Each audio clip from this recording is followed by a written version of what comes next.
नमस्कार दोस्तों, मैं हूं सुनील चौधरी, आपका डिजिटल सक्सेस कोच और भारत का एक चिंतित नागरिक। आज मैं आपसे एक ऐसे मुद्दे पर बात करने जा रहा हूं, जो सिर्फ एक परीक्षा का मामला नहीं है। ये भारत के लाखों छात्रों का भविष्य, उनके खून पसीने की मेहनत और उनके सपनों का सवाल है।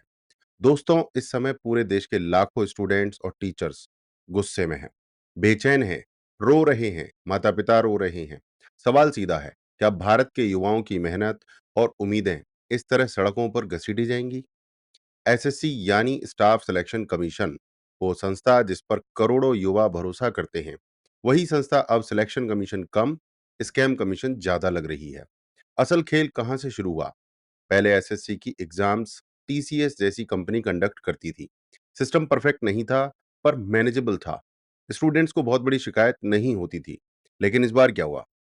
एसएससी ने सस्ते ठेके के लालच में एक दूसरी कंपनी को एग्जाम देने का काम सौंप दिया, और उसके बाद जो हुआ वो किसी छोटे मोटे लापरवाही का मामला नहीं है।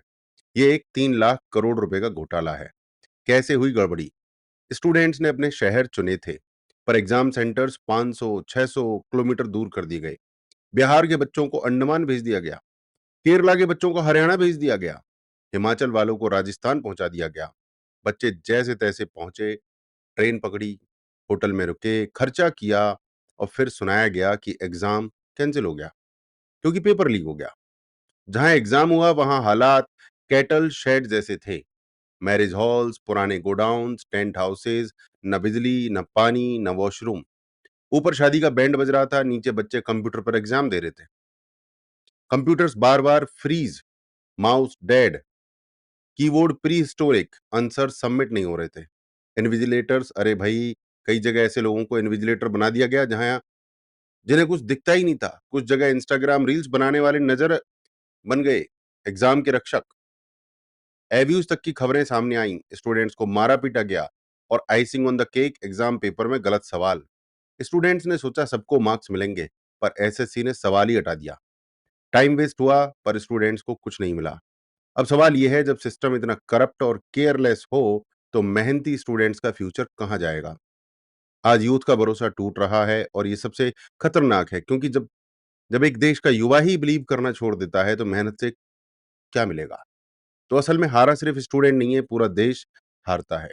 और ये सिर्फ इस सरकार की गलती नहीं है, चाहे कांग्रेस हो, चाहे बीजेपी, हर सरकार के वक्त एसएससी के एग्जाम्स में स्कैम्स हुए हैं। स्टूडेंट हर बार सड़कों पर उतरे हैं, हर बार लाठी खाई है, हर बार अरेस्ट हुए हैं। तो फिर सिस्टम सुधर क्यों नहीं रहा? दुनिया से सीखिए। वियतनाम ने एजुकेशन सिस्टम को नेशनलाइज्ड कर दिया, हर स्टेप पर सर्वेलेंस। पोलैंड ने आंसर शीट्स को एनोनिमस चेक कराया। एस्टोनिया ने पूरा सिस्टम पेपरलेस कर दिया। एग्जाम्स, अटेंडेंस, फीडबैक, सब ऑनलाइन ट्रांसपेरेंट। तो भारत क्यों नहीं कर सकता? जब हम यूपीआई और आधार जैसी टेक्नोलॉजी दुनिया को सिखा सकते हैं, तो रिक्रूटमेंट एग्जाम्स को ब्लॉकचेन या ऑडिट बेस्ड सिस्टम से क्यों नहीं चला सकते? सॉल्यूशन क्या है? इमीडिएट बेसिस पर स्टूडेंट्स की बेसिक डिमांड्स पूरी की जाएं, रिक्रूटमेंट प्रोसेस को मॉडर्न, ट्रांसपेरेंट और करप्शन फ्री बनाया जाए। दोस्तों, ये मुद्दा सिर्फ एसएससी का या एग्जाम का नहीं है, ये मुद्दा है भरोसे का। और याद रखिए, जब यूथ का भरोसा टूटता है, तो सिर्फ सरकार नहीं हारती, भारत माता हारती है। इसलिए मैं आपसे अपील करता हूं, आवाज उठाइए, सोशल मीडिया पर, ऑफलाइन मूवमेंट्स में, हर जगह ये सवाल उठाइए। क्योंकि अगर आज चुप रहे, तो कल आपके बच्चों का फ्यूचर इसी अंधेरे में घसीटा जाएगा। मैं सुनील चौधरी आपसे बस यही कह रहा हूं, सिस्टम को बदलना ही होगा। जय हिंद, जय सनातन।